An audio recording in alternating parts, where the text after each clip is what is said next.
दोस्तों आज हम आपके लिए लेकर आए हैं एवरेज यानी औसत का पार्ट नंबर फर्स्ट। और दोस्तों अब हम आपको एवरेज का संपूर्ण तरीके से पूरा समझाएंगे और इसके एक एक पार्ट करके हम रोज़ बताएंगे। और दोस्तों ये ऐसी धमाकेदार ट्रिक है कि आपने अभी तक एवरेज की यानी औसत की ऐसी ट्रिक नहीं देखी होगी। दोस्तों यदि आपको एवरेज बिल्कुल भी नहीं आता तो आप इस वीडियो को देख लेना। इस वीडियो देखने के बाद आप चुटकियों में आंसर दोगे और नहीं दोगे तो ये मेरा वादा है आपसे कि दोगे, आप 100% दोगे। दोस्तों यदि आप नहीं दे पाओगे तो मुझे मैसेज करना कि सर आपका वीडियो मुझे समझ नहीं आ रहा है, आपके क्वेश्चन मुझे समझ नहीं आ रहे हैं, तो मैं जरूर आपको दूसरे वीडियो में एक्सप्लेन करने की पूरी कोशिश करूंगा। दोस्तों हम देख लेते हैं क्वेश्चन क्रमांक पहला है कि यदि किसी विद्यालय में 5 विद्यार्थियों का वजन क्रमशः 45 किलोग्राम है, 50 किलोग्राम है एवं 60 किलोग्राम है, 65 किलोग्राम है एवं 70 किलोग्राम है तो उनका औसत ज्ञात कीजिए।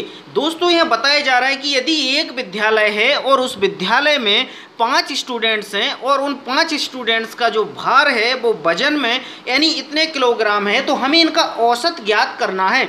दोस्तों मैं आपको बता दूं सबसे पहले कि यदि हम जब औसत पता करते हैं यानी औसत पता करने के लिए एक फॉर्मूला लगाते हैं कि सभी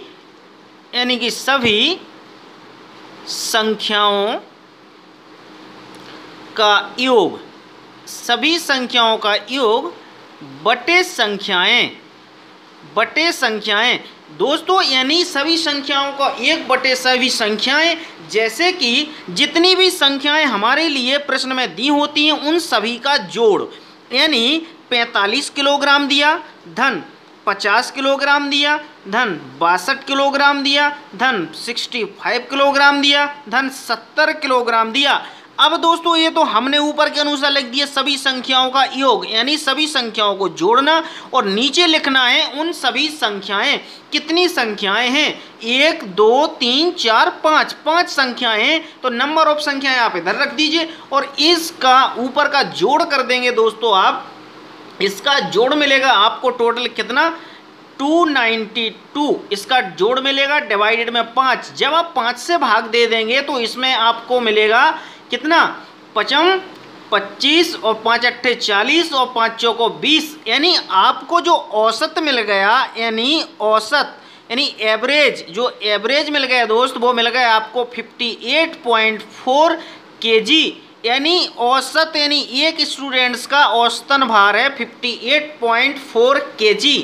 दोस्तों ये औसत का बिल्कुल क्लियर कट मैंने आपको आंसर बता दिया है। और दोस्तों नेक्स्ट क्वेश्चन फिर से आपके साथ बताता हूँ और मुझे पूरा भरोसा है कि वीडियो आपको 110% समझ में आएगा और दावा करता हूँ यदि समझ में नहीं आया तो मुझे एक बार कमेंट जरूर कर देना आप।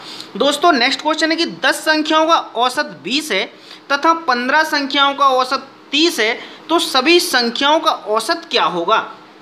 आप इसको एक मैट्रिक में लिख लीजिए संख्याएं, यानी पहले लिखेंगे आप इधर पे संख्याओं का इधर पे लिखेंगे आप औसत के बाद लिखेंगे आप योग। यही होता है सारी चीज़ें, आपको संख्याएं दी होती हैं, संख्याओं का आपका योग करते हैं, योग के बाद उसका आप औसत निकालते हैं। तो इन्होंने बोला कि 10 संख्याएं हैं, इन 10 संख्याओं का औसत इधर पे आप 20 लिख दीजिए। इसके बाद फिर 15 संख्याएं हैं, 15 संख्याओं का औसत इधर पे आपको 30 है तो इनका आप योग निकाल लीजिए। योग निकालने के लिए इसका इसमें मल्टीप्लाई कर दीजिएगा। इसमें इसका मल्टीप्लाई नहीं गुणा करोगे तो 10 का गुणा 20 में करोगे तो योग इसका 200 आ जाएगा। इसका 15 का गुणा 30 में करोगे तो 15 × 45 यानी 450 आ जाएगा। ये आ गया दोस्त हमारा योग। इसको आप जोड़ दोगे तो मिलेगा 650। जब 650 आपको मिल गए योग और आपको निकालना है औसत, तो औसत बराबर हम निकालते हैं, आपको बता चुका मैं पहले। औसत बराबर क्या होता है योग यानी संख्याओं का योग बटे संख्याएं दोस्तों। तो योग आपका मिला 650 और संख्याएं हैं आपकी कितनी 10 संख्याएं ये हैं और 15 संख्याएं ये हैं। टोटल मिल गई आपको 25 संख्याएं। आप इधर पर 25 रख दीजिए और 25 का इसमें भाग दे दोगे तो आपको मिल जाएगा दोस्तों कितना, यहाँ भाग दे दीजिए 25 दूनी 50 और 25 छक्का 150 यानी टोटल मिल गया आपको दोस्तों इधर पे औसत मिल गया आपको 26। तो ये मिल गया आपको दोस्तों आंसर। दोस्तों मुझे पूरा भरोसा है कि आपको ये वीडियो समझ में आएगा। दोस्तों नेक्स्ट क्वेश्चन भी देख लेते हैं। नेक्स्ट क्वेश्चन क्या है कि क्रमागत संख्याओं का औसत 127 है तो अंतिम संख्या ज्ञात करो। क्रमागत संख्या, पहले तो हम आपको ये बता दें कि क्रमागत संख्याएं एक्चुअल में होती क्या है। क्रमागत संख्याएं यानी क्रम से, जैसे एक, एक के बाद दो, दो के बाद तीन, तीन के बाद चार, चार के बाद पाँच, एंड सो ऑन। इसी प्रकार से जो संख्याएं क्रम से जाती हैं उनको बोलते हैं हम क्रमागत संख्याएं। तो इसने बताया है कि 7 क्रमागत संख्याओं का औसत 127 है। अब समझना, तो अंतिम संख्या ज्ञात कीजिए। अब हमारे लिए जब 127, तो हमें संख्या पता है कि 127 है। जब 127 हमारे लिए दी गई है और इसकी 7 क्रमागत संख्याएं होंगी, तो जब हमारे लिए 127 बीच की संख्या दी होती है, तब हम इसके साथ दोस्तों देखते हैं 127 के बाद क्रम से संख्या आएगी 128, 128 के बाद आएगी 129, 129 के बाद आएगी इधर पे 130, यानी 3 क्रमागत संख्याएं। देखो 1, 2, 3 और चौथी संख्या आपको ये है। इसके आगे भी देखोगे तो 126 आएगा, 125 आएगा, 124 आएगा।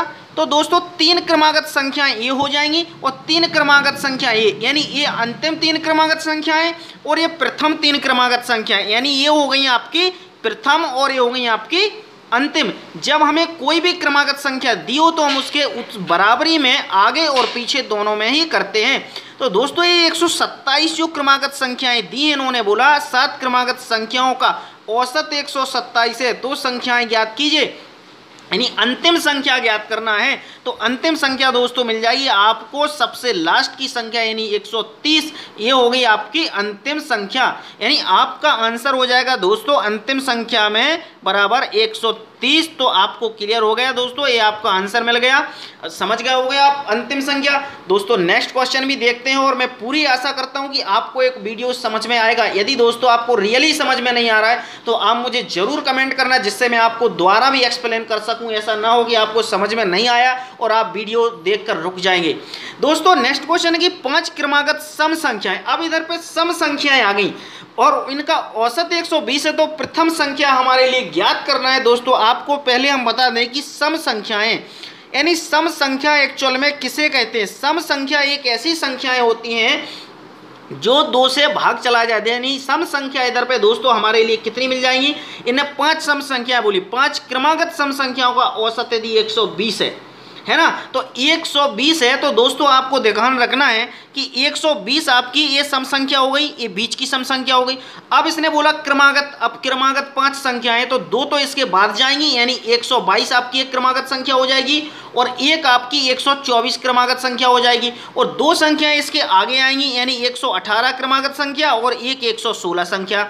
यानी देखो टोटल आपकी 5 सम संख्याएं हो गई, 1, 2, 3, 4, 5। ये 5 आपकी क्रमागत संख्याएं हो चुकी है सम। तो आपको बताना है इधर पे प्रथम संख्या, यानी प्रथम संख्या बताना है। तो दोस्तों प्रथम आपकी हो जाएगी 116, यानी आपको मिल गई प्रथम सम संख्या। प्रथम सम संख्या दोस्तों आपका आंसर हो जाएगा 116। तो दोस्तों ये आपको आंसर मिल गया। नेक्स्ट क्वेश्चन भी देखता हूं दोस्तों। नेक्स्ट क्वेश्चन है कि नेक्स्ट क्वेश्चन बड़ा आसान है। इसमें आपको बता दूं, जैसा लिखा है कि निम्न संख्याओं में 7, 8, 9, 10, 11, 12, 13 एवं 14 का औसत ज्ञात करना है। तो आपको एक सीधी सी मैं इसमें ट्रिक बता देता हूं। यदि 1, 2, 3, 4 आपको प्रथम से लेना है 4 और लास्ट से लेना है 4, 1, 2, 3, 4 लास्ट से लोगे 4। अब ये दोनों संख्याओं के जो 4 डिजिट, यानी 4 नंबर पे दोनों जो संख्याएं आ रही हैं, इन संख्याओं को जोड़ दो। यानी 10 धन का 11 बटे में लिख दो 2, है ना। तो 10 और 11 जुड़ेंगे तो मिलेगा 21 और 21 का 2 में भाग दोगे तो मिलेगा 10.5। तो आपका दोस्तों जो औसत मिल गया, औसत बराबर कितना मिला, 10.5, यानी आपका आंसर हो गया 10.5। यदि आपको ऐसा लग रहा है तो आप सभी संख्याओं को जोड़ सकते हो और इन संख्याओं में जितनी संख्या है उन सभी का भाग दे सकते हैं। तो दोस्तों ये वीडियो यहाँ पर फिनिश हो चुका है और मुझे पूरी आशा है कि आपको जरूर ये वीडियो समझ में आया होगा। और दोस्तों यदि आपको वीडियो समझ में नहीं आया तो मुझे जरूर कमेंट करना, मैसेज करना, मैं जरूर आपकी पूरी मदद करूँगा। दोस्तों मिलता हूँ नेक्स्ट वीडियो में नेक्स्ट टॉपिक के साथ। ये पार्ट नंबर 1 था और पार्ट नंबर 2 आपको कल जरूर लेकर आऊँगा और जल्दी लेकर आऊँगा।